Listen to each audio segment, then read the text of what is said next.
Hello दोस्तों, कैसे हैं आप लोग। स्वागत है आप सभी का पांडे जी टेक्निकल 2.0 के इस शानदार वीडियो में। आज हम बताने वाले हैं आपको कम्युनिकेशन स्किल का इंपॉर्टेंट क्वेश्चन। दोस्तों आप इस वीडियो को अंत तक जरूर देखिएगा तो कम्युनिकेशन स्किल के इतने मोटे किताब को आपको पढ़ने की जरूरत नहीं होगी, क्योंकि आज हम लाए हैं पूरे बुक से छांट करके कुछ ऐसे इंपॉर्टेंट क्वेश्चंस जो कि आपके लिए बहुत ज्यादा इंपॉर्टेंट है।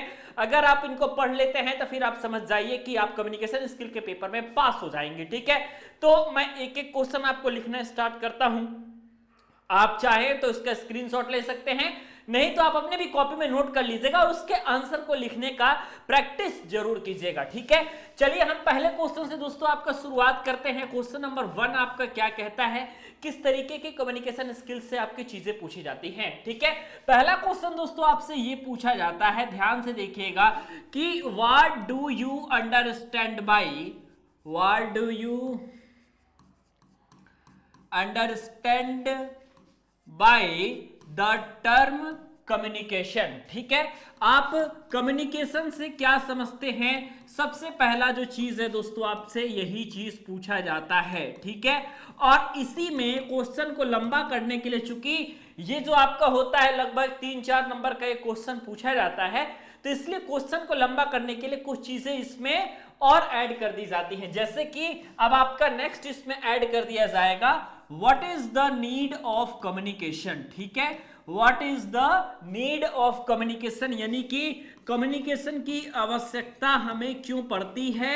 ये पहला क्वेश्चन आपका जो है, जो कि आपको तैयार होना चाहिए आपका, क्योंकि ये पहला क्वेश्चन आपके लिए वेरी वेरी इंपॉर्टेंट है। जब भी आपको कम्युनिकेशन स्किल का पेपर मिलेगा, जब आप उसके पेपर को ओपन करोगे तो आप हमेशा देखोगे कि कम्युनिकेशन स्किल में पहला क्वेश्चन ये आपको छपा हुआ मिलेगा। ठीक है, इस क्वेश्चन को अगर आपने तैयार कर लिया तो आप कम से कम इतना तो जरूर है कि अपनी शुरुआत, अपने पेपर की शुरुआत बेहतर कर सकते हैं। ठीक है, उसके बाद हमने क्या चुना हुआ है जरा ध्यान से देखिएगा। ठीक है, क्वेश्चन नंबर 2 आपका पूछा जाता है कि what is the advantage and disadvantage। ठीक है, what is the advantage and disadvantage of oral and written communication। ठीक है, oral and written communication। ठीक है, मैं आपको सबसे पहली बात यह बता दूं कि आपका कई दफे जो क्वेश्चन है ये पूछा जाता है कि what is oral communication, what is the need of oral communication, या फिर आपसे डायरेक्ट पूछा जाता है कि tell me the benefit of written communication, what is written communication. और अब आजकल क्या किया जा रहा है कि इन दोनों क्वेश्चंस को कुछ ऐसा बना करके पूछा जा रहा है कि आपको इन दोनों को एक्सप्लेन करने की जरूरत पड़ेगी। जैसे अगर आप इस क्वेश्चन को ध्यान से देखेंगे, क्वेश्चन नंबर 2 को, तो व्हाट इज द, ठीक है, advantage and disadvantage of oral and written communication. ठीक है, तो आप इसमें ये देखोगे ना कि ओरल कम्युनिकेशन भी लिखना जरूरी है, रिटन कम्युनिकेशन भी लिखना जरूरी है। ठीक है ना, तो आप इन दोनों को तैयार कर लीजिए और मैं फाइनली कहूंगा कि आप इस क्वेश्चन को ही तैयार कर लीजिए ताकि आपको जो है लिखने में आसानी हो। और तैयार करने के लिए कहीं जाना नहीं है, आप इसी चैनल पर देख सकते हैं कम्युनिकेशन स्किल का जो मैंने प्लेलिस्ट बनाया है, उसमें मैंने काफी सारी चीजें ऐड की हैं, तो उसमें आपको इन सारे क्वेश्चंस के आंसर भी मिल जाएंगे। ठीक है ना, उसके बाद आपके पास जो तीसरा क्वेश्चन दोस्तों निकल के आता है वो आपका ये होता है कि right all the barrier of communication. ठीक है, right all the barrier of communication, आपसे ये चीजें जरूर पूछी जाएंगी, आप हमेशा नोट करके रखिएगा। ठीक है, बैरियर ऑफ कम्युनिकेशन का जो आपका टर्म है, क्या आपका बैरियर ऑफ कम्युनिकेशन होता है, इस पे एक आपको पूरा चैप्टर देखने को मिलेगा। ठीक है, और अगर आपने सिर्फ 2 या 3 सिर्फ कॉमन आपने अगर बैरियर ऑफ कम्युनिकेशन तैयार कर लिए तो इससे रिलेटेड कोई भी टॉपिक आएगा तो आप सेम हेडिंग डाल करके अगर आप लिखोगे तो कोई आपका नंबर नहीं काटेगा। ठीक है, मैं क्या कह रहा हूं, आपको ये बातें जरूर समझ में आ रही होंगी। ओके, जरूरी नहीं है कि हर प्रकार के क्वेश्चन को दोस्तों आप अलग अलग वे में तैयार करोगे। अगर आपने सिर्फ कॉमन हेडिंग याद कर लिया, कॉमन पॉइंट याद कर लिया, तो आपको कम्युनिकेशन के पेपर में कभी दिक्कत नहीं होने वाली है। ठीक है, 5 नंबर के एक और क्वेश्चन के बारे में अगर हम बात कर लें तो ये हमारे पास निकल के आता है फॉर्मल एंड इनफॉर्मल कम्युनिकेशन। ठीक है, फॉर्मल कम्युनिकेशन क्या होता है और इनफॉर्मल कम्युनिकेशन क्या होता है, ये चीजें भी आपसे कम्युनिकेशन स्किल में पूछी जाती हैं। ये भी आपके लिए काफी ज्यादा इंपॉर्टेंट है। ठीक है, फॉर्मल कम्युनिकेशन से आप क्या समझते हैं, इनफॉर्मल कम्युनिकेशन से आप क्या समझते हैं। ये टाइप है दोस्तों आप लोगों का कम्युनिकेशन सिस्टम का। ठीक है, इसके अलावा आजकल जो है दोस्तों आप लोगों का ये भी आ रहा है ऑडियो विजुअल कम्युनिकेशन। ठीक है, ऑडियो विजुअल कम्युनिकेशन, ये भी आप लोगों को दोस्तों तैयार कर लेना है। हो सकता है तो इस पर शॉर्ट नोट्स लिखने के लिए आ जाए या फिर कोई भी चीजें दोस्तों आपको लिखने के लिए आ जाएंगे। ठीक है, ये जो यूनिट है आपका, ये पहला यूनिट इन सभी इंपॉर्टेंट क्वेश्चंस के साथ लगभग समाप्त होता है और मैं ये यकीन दिलाता हूं कि इतनी चीजें अगर तब तैयार कर लेंगे तो फर्स्ट यूनिट आपका निकल जाएगा। ठीक है, उसके बाद आपको क्या करना है, उसके बाद आपको जो है पहले तैयार करना है दोस्तों आपका पार्ट ऑफ स्पीच। ठीक है, और पार्ट ऑफ स्पीच में आपको क्या तैयार करना है, तो उसका डेफिनेशन आपको सबसे पहले याद होना चाहिए पार्ट ऑफ स्पीच में, एंड इसके साथ ही साथ उसका एग्जाम्पल तैयार होना चाहिए, सिर्फ उन्हीं का जो आपके सिलेबस में है। ठीक है, इस बात पे मैं जोर इसलिए दे रहा हूं आपका बेटा, क्योंकि कम्युनिकेशन स्किल में जो आप लोगों का ग्रामर पोर्शन का जो पार्ट ऑफ स्पीच है उसमें बहुत सारी चीजें ऐसी हैं जो कि आपके आउट ऑफ सिलेबस है।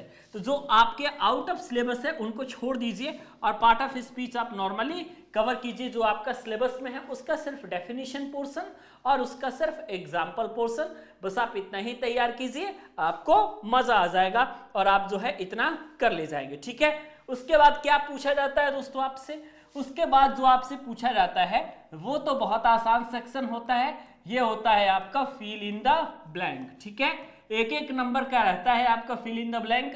अगर आप सही बनाते हो तो आपको जो है वो नंबर आसानी के साथ फिल इन द ब्लैंक में मिल जाता है, उसमें किसी प्रकार का प्रॉब्लम नहीं होता। ठीक है, उसके बाद आपसे जो है अगर आपके पास टेंस की जानकारी है तो आप 2 नंबर आसानी के साथ ले सकते हो। Direct and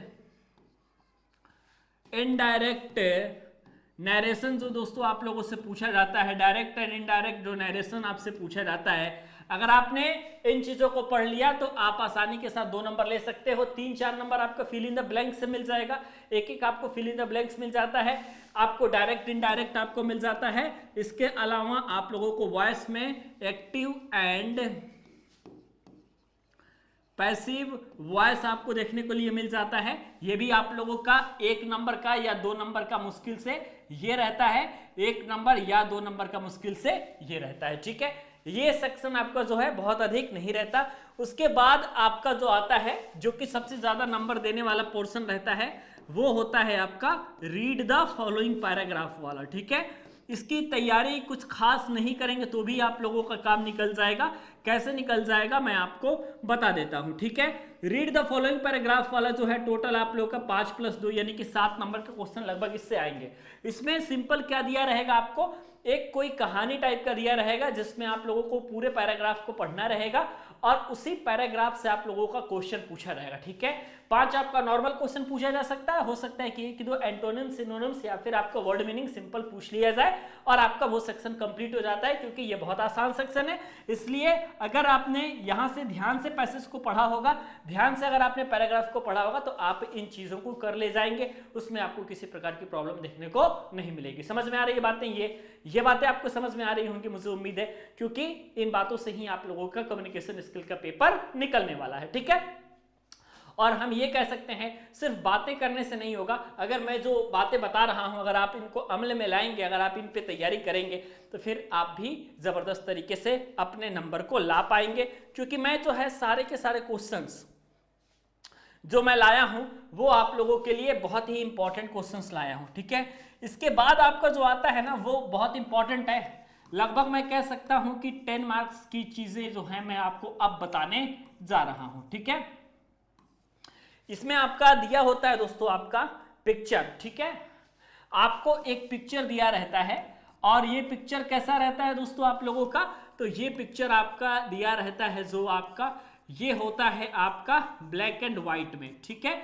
black and white में आपका पिक्चर दिया रहता है और इस पर जो है आपको एक प्रकार से कह सकते हैं आपकी एक स्टोरी आपको बनानी रहती है, जिसका लेंथ जो होना चाहिए आपका 100 से लेकर के 150 वर्ड तक का लेंथ होना चाहिए। उस पर आपको एक स्टोरी बनानी है। सिंपल आपके पास ब्लैक एंड व्हाइट में एक पिक्चर आप लोगों के स्क्रीन तो नहीं होगा, पेज पे आप लोगों को दिया रहेगा। जैसे कि मान लीजिए कि कुछ ऐसा पिक्चर दिया हुआ है कि कुछ किसी बगीचे में आम का पेड़ है, ठीक है, बच्चे पतंग उड़ा रहे हैं, कुछ लोग खेल रहे हैं, कुछ लोग एंजॉय कर रहे हैं। बस आपके माइंड को, अपने माइंड को आपको दौड़ाना है और माइंड को दौड़ा करके उस पे सिचुएशनल बेस्ड आपको एक स्टोरी डेवलप करनी है, जिसका लेंथ 100 टू लेकर के 150 रहना चाहिए, इतना वर्ड्स। अगर आपने इतने वर्ड्स की स्टोरी लिख दी तो फिर आप समझ जाइए कि काम आपका हो जाएगा, ठीक है। या फिर अगर आप ये नहीं लिख पाएंगे तो आपको पैराग्राफ लिखने के लिए दिया जाएगा, ठीक है।